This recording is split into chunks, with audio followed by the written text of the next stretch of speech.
On June 26, 1941, a brief entry appeared in the combat log of a bomber aviation regiment recording the loss of one DB-3F aircraft.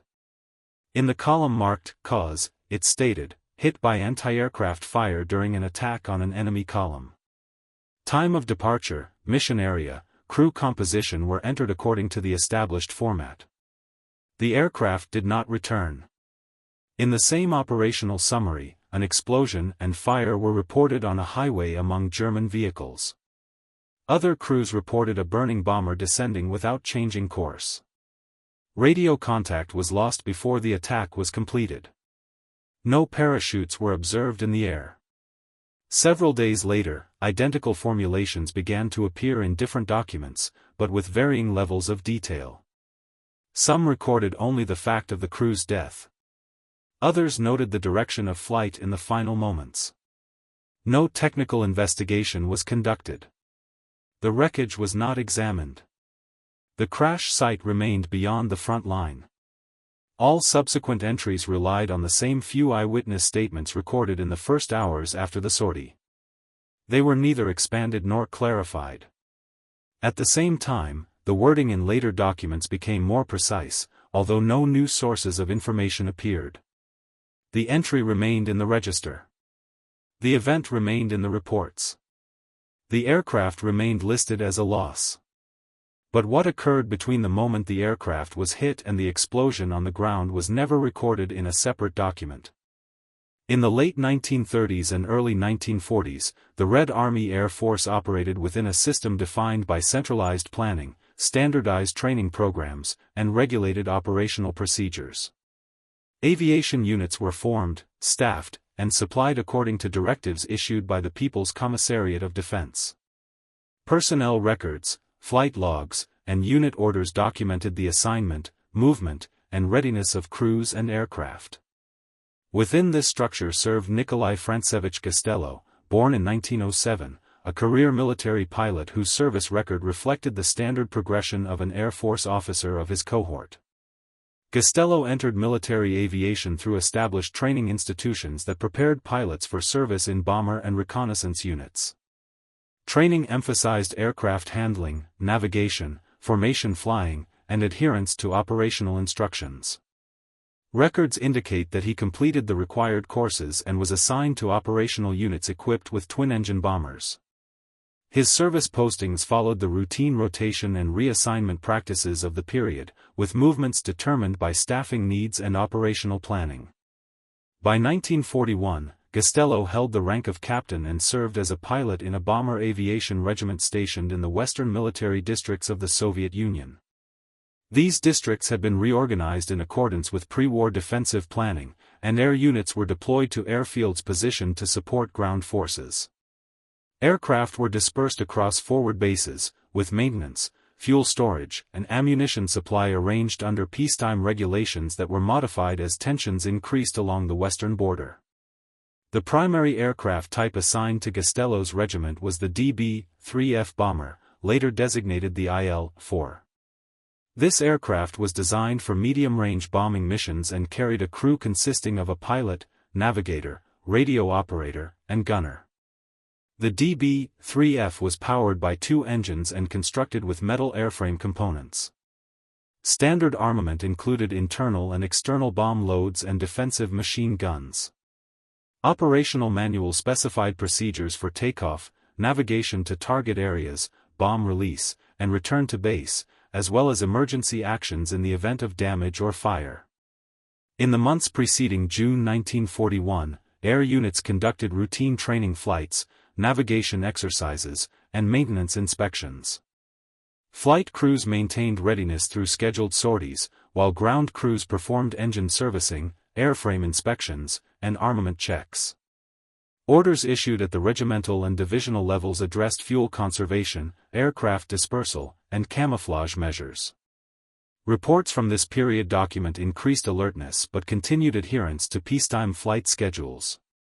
On June 22, 1941, German forces commenced large-scale military operations along the western border of the Soviet Union. Airfields within the western districts came under attack, and aviation units received orders to transition to wartime footing. Communications from higher headquarters instructed regiments to conduct reconnaissance, strike advancing enemy columns, and support ground formations. Aircraft were prepared for combat sorties under conditions of limited information and rapidly changing front lines. Gastello's regiment, like others in the region, experienced disruptions due to airfield attacks and the movement of enemy forces. Some aircraft were destroyed or damaged on the ground, while others were redeployed to alternate airfields. Flight crews assembled according to alert signals, received mission briefings based on available intelligence, and prepared aircraft for immediate departure. Bomb loads were selected in accordance with target types specified in orders, often involving concentrations of vehicles, fuel depots, or troop formations. Operational records indicate that bomber crews were dispatched in small groups or individual flights, depending on aircraft availability and mission urgency. Navigation relied on maps, compass headings, and visual landmarks, as radio navigation aids were limited or unavailable. Weather conditions, smoke from burning areas, and enemy air activity affected route planning and flight execution. During the initial days of hostilities, Gastello participated in combat sorties against advancing German forces. Flight logs and after-action reports note repeated missions flown under conditions of enemy air superiority and active anti-aircraft fire. Aircraft sustained damage, and losses among crews were recorded. Maintenance units worked to repair aircraft between sorties, often under time constraints and with shortages of spare parts. On June 26, 1941, Gastello's regiment received orders for another combat mission. The task involved attacking a column of German mechanized units advancing along a roadway in the western direction. Intelligence summaries described the presence of vehicles, fuel transport, and armored elements moving toward the front. The mission directive specified the general area of operation and authorized the use of available bomb loads to disrupt the column. Gastello was assigned as pilot of a DB-3F bomber for this sortie. The crew list included the navigator, radio operator, and gunner assigned to his aircraft. Pre-flight procedures were conducted according to standard regulations. Ground personnel refueled the aircraft, loaded bombs, and inspected engines and control surfaces. The crew reviewed maps and received the mission briefing, which outlined the target area, estimated enemy defenses, and return route. Takeoff was executed from the assigned airfield under conditions of heightened alert. The aircraft departed in formation with other bombers or as part of a staggered flight plan, depending on operational circumstances. Once airborne, the crew maintained prescribed altitude and heading toward the target area. Enemy fighter presence was reported in the region, and anti-aircraft fire was expected near the target. As the aircraft approached the designated area, visual contact with enemy forces was established. Columns of vehicles were observed moving along the road, with intermittent anti-aircraft fire originating from the ground. Bombing runs were initiated in accordance with training procedures, involving approach, alignment with the target, and release of ordnance. During this phase, Gastello's aircraft came under fire. Reports indicate that the bomber sustained damage from anti-aircraft artillery. One of the engines was hit, resulting in fuel leakage and subsequent fire. Flames were observed spreading along the wing and engine nacelle. The aircraft's performance deteriorated, with reduced power and control difficulties. Crew actions followed emergency procedures outlined in flight manuals, including attempts to manage the fire and maintain aircraft stability. Radio communications from the vicinity reported that Gastello's aircraft was on fire and descending. Other crews in the area observed the burning bomber losing altitude. The possibility of abandoning the aircraft existed under standard emergency protocols, but the conditions included low altitude, ongoing fire, and proximity to enemy forces. The aircraft continued on a descending trajectory toward the area where the enemy column was located. Observations recorded by other aircrews noted that the burning bomber did not deviate toward open terrain but maintained a course in the direction of the vehicles below. Moments later, the aircraft impacted the column, resulting in an explosion and fire on the ground. Subsequent reports from the regiment and higher headquarters documented the loss of Gastello's aircraft and crew during the mission.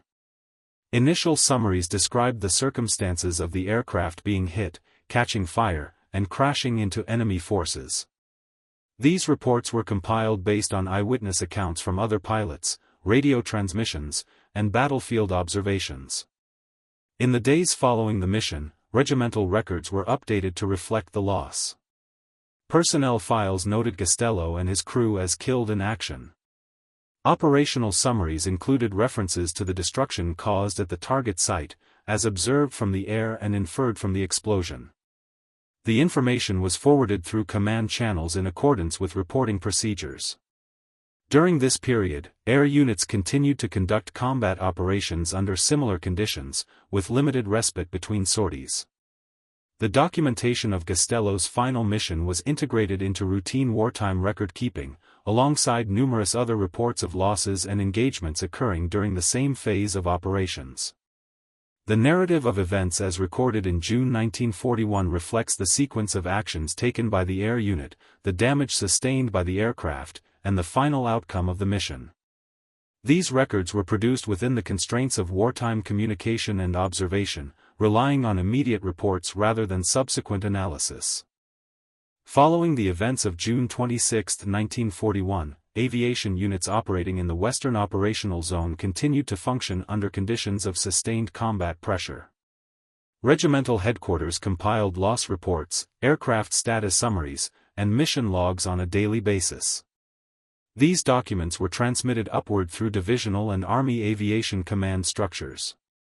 The reporting process adhered to standardized formats that recorded date, aircraft type, crew composition, mission objective, and outcome. The loss of Gastello's aircraft was entered alongside numerous other losses incurred during the same period. Airfield-serving bomber regiments were subject to frequent relocation. Units displaced from forward bases moved to secondary or improvised airstrips as ground conditions changed. Engineering teams prepared runways using available equipment, often working under time constraints. Fuel, munitions, and spare parts were delivered by ground transport where rail lines remained functional. Aircraft serviceability rates fluctuated depending on enemy air activity and the availability of maintenance resources. Within the regiment to which Gastello had been assigned, personnel strength was reduced due to combat losses. Replacement crews arrived intermittently from reserve units and training schools. These replacements were processed through regimental administration, issued equipment, and assigned to aircraft as needed. Flight commanders adjusted crew rosters to maintain operational capability, often combining experienced and newly arrived personnel. Operational directives issued in late June and early July 1941 emphasized continued strikes against enemy columns, bridges, and logistical nodes. Bomber units were tasked with disrupting the movement of mechanized forces advancing along road networks. Mission planning relied on reconnaissance reports that were frequently outdated due to the rapid movement of front lines. Crews often encountered targets that differed from those described in briefings. In this environment, reports concerning Gastello's final sortie were reviewed and consolidated. Eyewitness accounts from other pilots were compared, and discrepancies were noted in internal memoranda.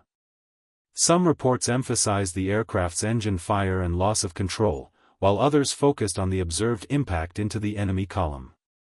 These accounts were recorded without supplementary analysis, reflecting the immediate impressions of those involved. As information circulated within the Air Force command structure, references to the incident appeared in operational summaries and situation reports. These documents were intended to inform higher headquarters of ongoing combat activity and personnel status. The language used was consistent with wartime reporting conventions, focusing on factual descriptions of events rather than interpretive commentary. Simultaneously, ground forces operating in the same sector reported intense engagements with advancing German units. Roadways identified as targets for airstrikes were contested areas, with vehicle columns interspersed with combat units and supply transports. Fires and explosions resulting from air attacks were observed by ground troops, though precise attribution to specific aircraft was often not possible under combat conditions. Communication between air and ground units was limited. Forward air controllers and liaison officers were scarce, and radio coordination was inconsistent. As a result, assessments of bombing effectiveness were based largely on aerial observation and post-mission reports from air crews. These reports described visible explosions, fires, and disrupted movement but did not include detailed verification. Within the administrative framework of the Red Army Air Force, the processing of casualty notifications followed established procedures. Personnel departments prepared notifications for families based on confirmed losses. These notifications listed the date of death and the circumstances as recorded in unit reports. Delays in confirmation were common, particularly when aircraft crashed behind enemy lines. Gastello's personal file, maintained at the regimental and higher administrative levels, was updated to reflect his status as killed in action. The file contained service records, commendations, and previous assignment orders. No additional annotations were made beyond those required by regulation.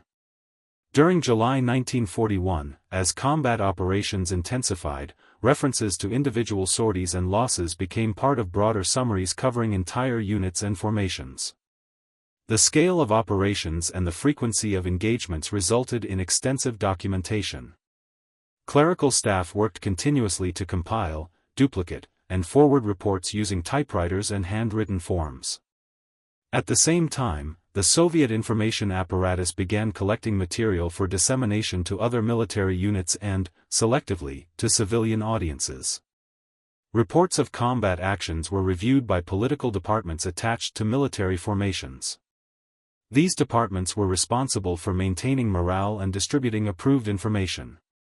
They received operational summaries and selected incidents for further circulation. Within this process, the account of Gastello's mission was identified as a recorded combat event involving the destruction of enemy equipment. The description was based on existing reports and eyewitness statements. The information was prepared in accordance with guidelines governing the release of wartime information.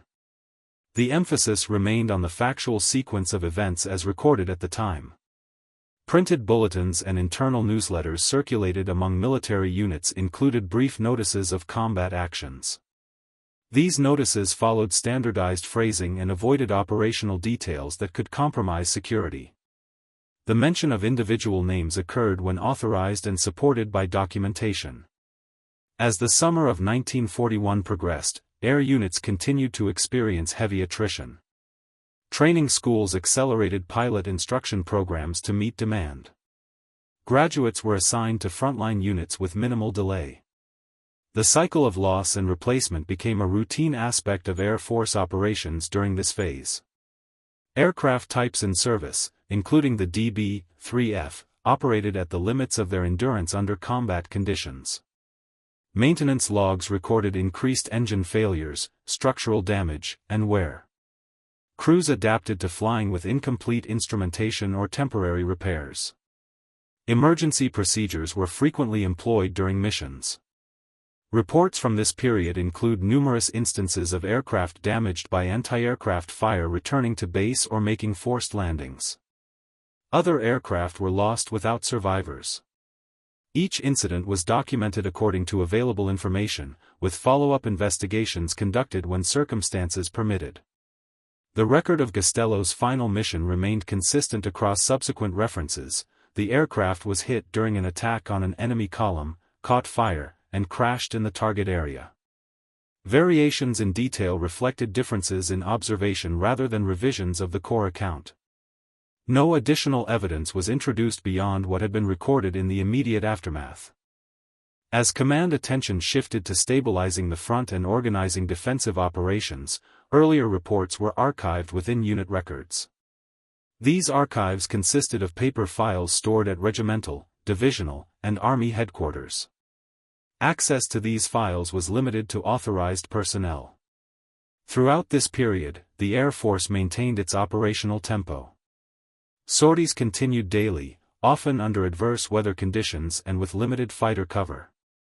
Bomber crews operated at low and medium altitudes to increase accuracy against moving targets, exposing them to concentrated ground fire. The environment in which Gastello's mission occurred was characterized by rapid decision-making, incomplete information, and constant exposure to enemy action. The documentation produced reflects these conditions, presenting a fragmented but contemporaneous record of events as they unfolded.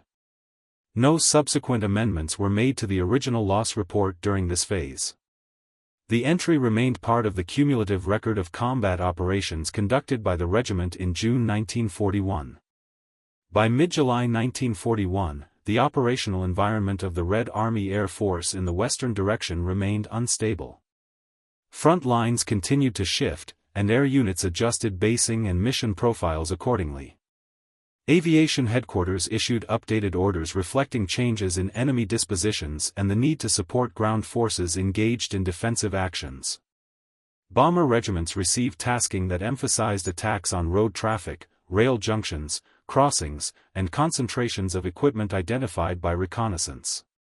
Within the documentation flow of this period, earlier mission reports were consolidated into periodic summaries. These summaries grouped individual sorties by date, unit, and operational sector. Losses were enumerated in aggregate figures, while selected incidents were referenced individually when they involved notable circumstances recorded at the time. The report concerning Gastello's aircraft remained part of these compiled materials without modification. Political departments attached to air units continued to receive operational documentation. Their function included reviewing reports for internal dissemination within the armed forces. This process followed established wartime procedures. Materials selected for circulation were edited for clarity and brevity but retained the factual structure of the original reports. The wording reflected the terminology used in operational documents, including references to aircraft types, targets, and outcomes. During this phase, written notices describing individual combat actions were distributed within units as part of routine informational briefings. These notices were read aloud at assemblies or posted on information boards. They were intended to inform personnel of recent operations conducted by their own and neighboring units. The inclusion of specific names depended on authorization from higher command and confirmation of details. The account of the June 26 sortie involving Gastello appeared in such notices in a condensed form. The description identified the pilot, the aircraft type, the nature of the mission, and the circumstances under which the aircraft was lost. The text adhered closely to the phrasing found in the initial reports, avoiding elaboration beyond what had been recorded by witnesses. At the same time, administrative processes concerning personnel continued. Pay records, rank lists, and strength reports were updated monthly. Officers listed as killed in action were removed from active rosters, and their positions were marked vacant pending reassignment. Replacement personnel were assigned according to availability and operational need. Families of fallen airmen received official notifications through military commissariats. These documents followed a standardized format and included limited information, name, rank, unit, date of death, and general circumstances. The notification for Gastello reflected the data contained in the regimental loss report. No additional narrative was provided. The summer of 1941 saw increased attention to the documentation of air combat incidents due to the scale of losses. Higher headquarters requested more detailed reporting on the causes of aircraft destruction, including enemy fire, mechanical failure, and operational factors. This led to supplementary questionnaires and after-action notes appended to some reports. In the case of Gastello's mission, no further details were added, as the aircraft had been destroyed in the target area and no wreckage was available for inspection. As units redeployed eastward or to secondary airfields, archives were transported with headquarters staff. Files were packed into crates and moved by rail or truck when possible. Some records were lost or damaged during these movements. The survival of specific reports depended on the circumstances of relocation and enemy activity along transport routes. Despite these disruptions, copies of operational summaries containing references to Gastello's mission were preserved at multiple command levels. Redundancy in reporting ensured that essential information existed in more than one location. These records were stored in accordance with wartime archival practices, often without indexing beyond date and unit designation. During August 1941, the intensity of air operations fluctuated with weather conditions and the availability of serviceable aircraft. Bomber regiments continued to fly missions against advancing and regrouping enemy forces. Anti-aircraft defenses remained a significant threat, and reports of aircraft fires and forced crashes were common. Training directives issued during this period emphasized emergency procedures, including actions to be taken in the event of engine fire, fuel leaks, and structural damage. These directives reiterated existing instructions from flight manuals and were distributed as reminders rather than new guidance. Crews were required to review these procedures during ground briefings. In operational reports, descriptions of aircraft losses often followed a similar structure: time of mission, target area, enemy opposition, damage sustained, and final outcome. The report on Gastello's aircraft conformed to this structure. It noted the hit by anti-aircraft fire, the resulting fire, and the crash into the enemy column. The report did not include conjecture regarding intent beyond what was observable from the aircraft's trajectory. As the campaign continued, references to earlier missions were occasionally included in comparative tables listing losses by date and cause. These tables categorized losses under headings such as "shot down by anti-aircraft fire," "shot down by fighters," and "did not return from mission." Gastello's aircraft was listed under losses resulting from ground fire during an attack on a mechanized column. The internal language of these tables was concise and numerical. Individual names were secondary to aggregate data. This reflected the administrative priorities of maintaining an overview of operational capacity rather than documenting personal narratives. In parallel, the central press organs of the Soviet Union received selected information from military channels. Articles describing combat actions were prepared under the supervision of military and political authorities. These articles were based on approved reports and followed guidelines governing wartime publications. They presented events in a factual manner consistent with official information policy. The description of Gastello's mission was included in such materials as an example of an air attack on enemy forces. The wording mirrored that of internal notices, identifying the pilot and the outcome of the sortie. No additional operational details were disclosed beyond what had already been circulated within the armed forces.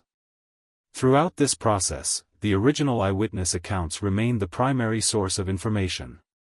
These accounts had been recorded shortly after the mission by pilots who observed the event from nearby aircraft. Their statements were included in the initial compilation of reports and were not revised in subsequent retellings.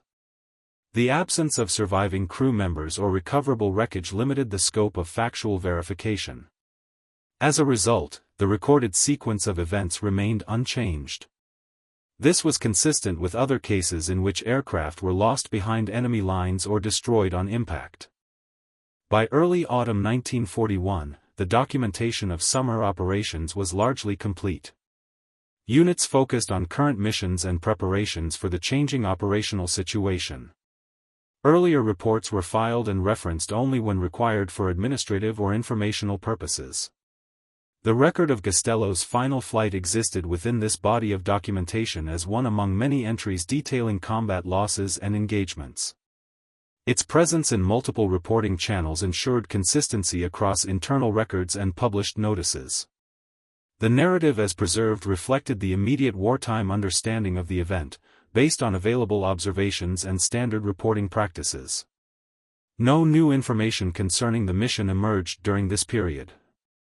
The account remained fixed in the form established in late June and early July 1941. By the onset of late autumn 1941, the operational and administrative systems of the Red Army Air Force had adapted to prolonged combat conditions.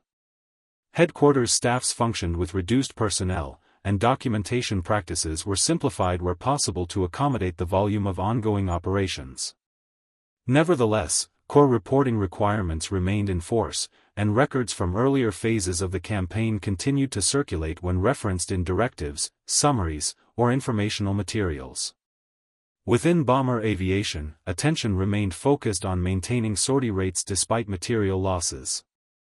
Aircraft availability was determined daily through technical status reports compiled by engineering officers.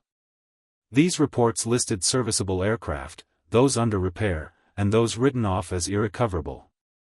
Losses incurred in June, including Gastello's DB-3F, were reflected in cumulative totals that informed production requests and redistribution of aircraft between units.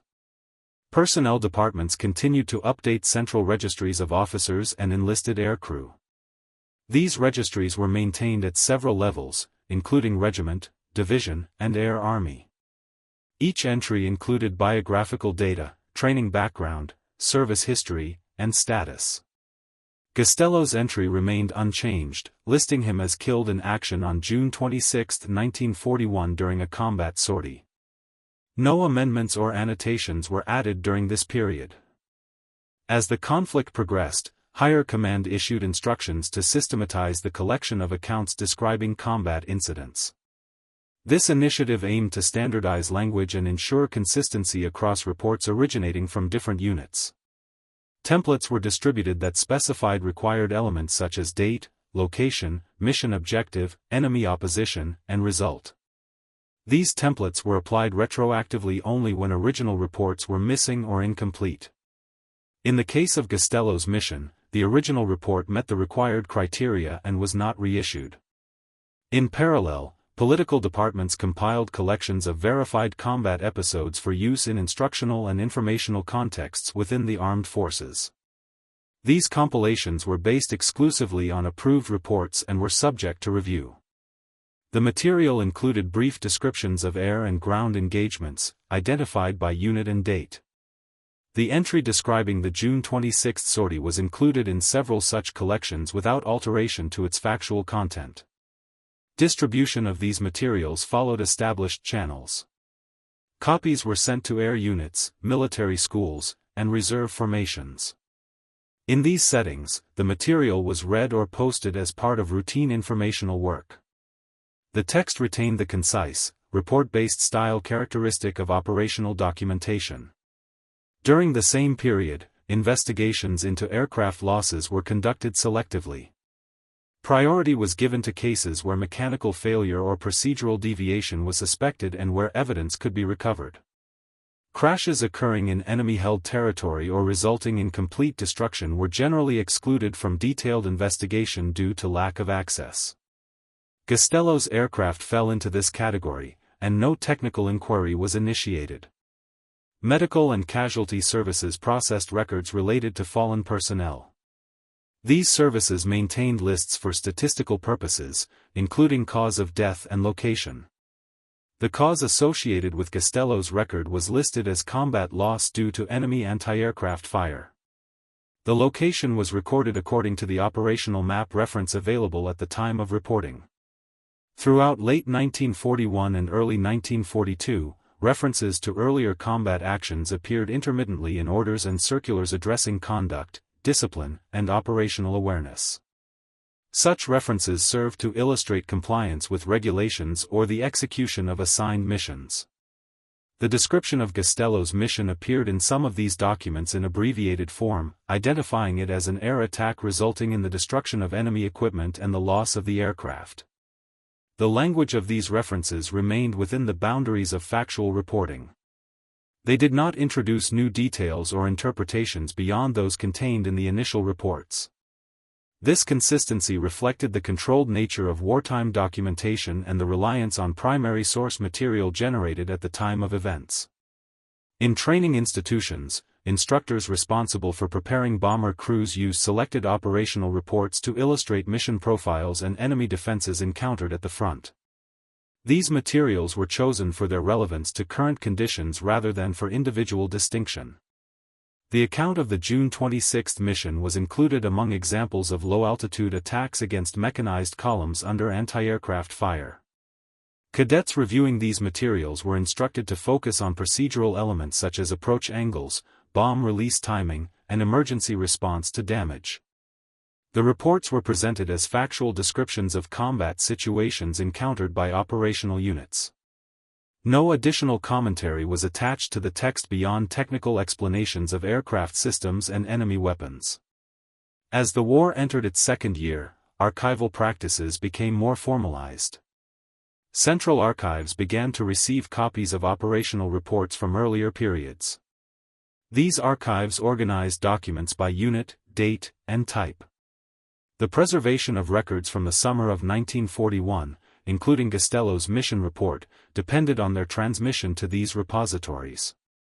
Inventory lists from archival transfers indicate that files from Gastello's regiment covering June 1941 were received intact. These files included daily operational summaries, loss reports, and personnel rosters. The report concerning the burning aircraft and its impact into an enemy column was contained within these materials. In the broader context of Air Force operations, similar incidents continued to be recorded. Aircraft damaged by ground fire, engines igniting, and crews forced to make rapid decisions were recurrent features of combat reports. Each incident was documented according to available observation and standard reporting language. The accumulation of such reports contributed to an expanding body of wartime documentation. Clerical staff indexed and stored these documents, often under challenging conditions. Despite disruptions caused by relocation and resource constraints, efforts were made to maintain continuity of records. By mid-1942, references to the initial months of the war appeared primarily in retrospective compilations prepared for internal use. These compilations adhered strictly to the content of original reports and avoided reinterpretation. The narrative concerning Gastello's final sortie remained unchanged, reflecting the absence of new source material. Throughout this period, the official understanding of the event was defined entirely by contemporaneous documentation. Eyewitness statements, mission logs, and loss reports constituted the complete record. No subsequent operational findings altered this account. The persistence of this narrative across administrative, instructional, and informational documents illustrates the stability of the recorded facts as they were established in June 1941. The event remained one entry within a vast collection of similar records documenting the actions of air units during the early phase of the conflict. As the scale of operations expanded and the war progressed, the immediate circumstances of individual sorties receded into the background of ongoing activity. However, the documentation preserved them in their original form, allowing later references to rely on the same factual foundation. By the end of 1942, the archival record concerning Gastello's mission had reached a fixed state. No further reports were added, and the existing documents continued to be cited without modification when required by administrative or informational needs. The continuity of this record was maintained through adherence to wartime documentation procedures and the absence of contradictory evidence. The account remained a contemporaneous description of a combat sortie conducted under the conditions prevailing in June 1941. By 1943, the volume of wartime documentation produced by the Red Army Air Force had expanded significantly. Central and branch archives operated continuously, receiving reports, summaries, and registers from active formations. These materials were processed according to directives that defined retention periods, classification levels, and access rules. Documents originating from the summer of 1941 were stored as part of the foundational record of ongoing operations. Within these archives, the materials related to Gastello's regiment remained categorized under early wartime bomber operations. The files were not distinguished from others by special markings. They were identified only by unit designation, date range, and document type. The report concerning the loss of the DB-3F aircraft on June 26, 1941 was filed alongside other daily operational reports from the same period. Throughout 1943 and 1944, Air Force Headquarters issued periodic instructions regarding the verification of personnel records. These instructions were intended to ensure consistency across multiple registries maintained at different command levels. Verification involved cross-checking names, ranks, and dates of loss against existing reports. In the case of Gastello, all registries contained identical entries, and no discrepancies were noted. Occasionally, inquiries were received from regional military commissariats or family members seeking clarification regarding the circumstances of death of missing or fallen personnel. Responses were prepared based on existing documentation. When inquiries related to Gastello were processed, the replies reproduced the information contained in the original loss notification and regimental report. No supplementary details were provided, as none existed in the official record. During the same period, educational institutions within the armed forces continued to use selected wartime reports as instructional material. These institutions relied on documents that illustrated typical combat conditions and mission profiles. The account of the June 26 sortie was used in this context strictly as an example of a bomber mission encountering ground fire. The text was presented without modification, and instructors confined their commentary to technical aspects of aircraft operation and enemy defenses. As the front lines moved westward and the operational situation changed, attention within air units focused on current missions and preparations. Earlier records were consulted primarily for administrative reference. The frequency of mentions of individual sorties from 1941 decreased as newer operations generated their own documentation. In 1944, centralized efforts were undertaken to compile comprehensive lists of personnel losses across all branches of the armed forces. These lists were intended for internal accounting and future reference. Data was extracted from existing unit records and compiled into consolidated registers. Gastello's name appeared in these registers with the same information as previously recorded: rank, unit, date of death, and cause listed as combat loss during an air mission. The compilation process involved clerks comparing multiple sources to eliminate duplication and resolve inconsistencies. Where conflicts arose, priority was given to the earliest verified report. In Gastello's case, no conflicting entries were found, and the original report from June 1941 remained the authoritative source. At no point during this process was new operational information introduced into the record. The absence of additional eyewitnesses, physical evidence, or recovered documentation meant that the established narrative remained unchanged. This was consistent with many cases from the initial phase of the war, when rapid advances and retreats limited the possibility of detailed follow-up. As the war continued, internal publications summarizing combat experience were prepared for distribution within the armed forces. These publications consisted of compiled excerpts from operational reports. Editorial work focused on standardizing terminology and ensuring clarity. The excerpt describing Gastello's mission was included in some of these compilations without alteration to its factual content. The structure of these excerpts mirrored the original reports: date, unit, mission objective, enemy action, and outcome. They did not include analysis beyond the immediate description of events. The language remained impersonal and procedural, consistent with operational documentation. By the final year of the war, archival consolidation became a priority. Documents held at front-level headquarters were transferred to rear-area repositories. Inventories were prepared to track the movement of files. Records from Gastello's regiment, including those from June 1941, were listed as transferred and received. Their condition was noted as satisfactory, with no missing pages reported. After the cessation of large-scale combat operations, administrative activity shifted toward demobilization and long-term record-keeping. Personnel files of those killed in action were closed and transferred to permanent storage. These files were sealed according to regulations and accessed only for official purposes. In the immediate post-war period, internal reviews of documentation practices were conducted to assess completeness and accuracy. These reviews focused on procedural compliance rather than content revision. No changes were made to the record of Gastello's mission as a result of these reviews. The documentation as preserved reflected the conditions under which it was created: urgency, limited information, and reliance on eyewitness observation. The reports did not attempt to reconstruct events beyond what had been observed and recorded at the time. This approach was consistent across the body of wartime records. Over time, references to Gastello's mission appeared in various administrative and informational contexts, always derived from the same primary sources.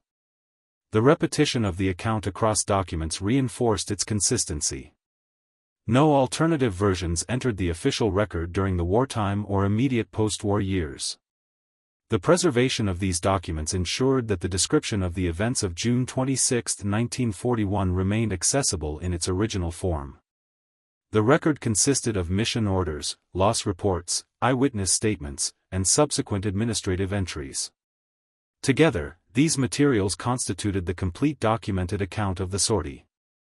The narrative contained within these documents remained confined to the moment of events as they were reported, the assignment of the mission, the engagement with enemy forces, the damage sustained by the aircraft, and its destruction in the target area. No later reinterpretation altered this sequence. Thus, within the framework of wartime documentation, the account of Nikolai Gastello's final mission existed as a fixed entry. It was preserved, referenced, and transmitted according to established procedures, maintaining the form and content recorded during the first days of the conflict. The continuity of this record depended on the standardized practices of reporting, archiving, and administrative verification employed by the Red Army Air Force. Through these mechanisms, the events of that day were recorded and retained as part of the broader documentation of air operations conducted in June 1941.